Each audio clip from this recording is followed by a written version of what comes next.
This is an extremely important turning point of the year where the sun in its annual cycle, it moves from one extreme to the other, from highest arc to lowest arc, and then it turns. And when it goes to make that turn, there's a pause, the 3-day pause. I've written about it before, and we're in that significant period, this time of solstice, this turning point in the great heavenly cycles.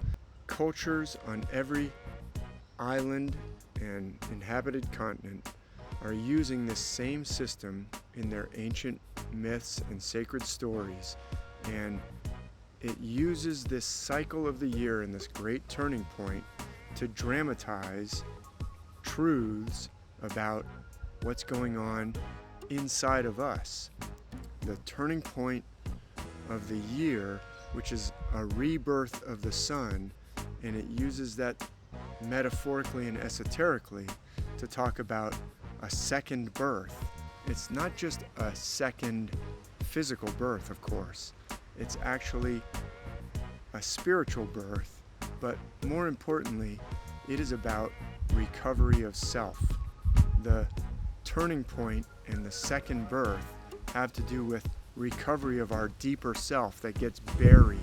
That's why at the December solstice, that lowest point of the year, that's where we get the turning point where we recover our relationship with self. We've become alienated from ourself, we've suppressed our true self, and when we start to realize that and recover that, and the ancient myths point us back towards recovery of self and allowing self to really be the orchestrator of all the other parts of who we are, that is what they're dramatizing at this turning point. That is the second birth. That is recovery of self. And all these figures in the ancient myths that are centered around this point in the great cycles that are self figures, they're designed to point us towards recovery of self. So at this time of year, this special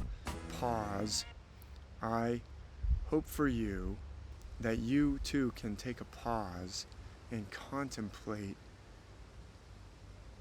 your own true self.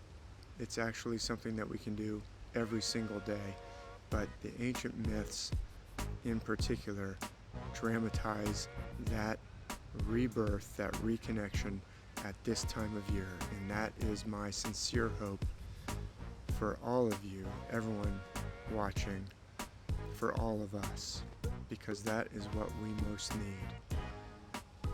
And that's what we're all really looking for.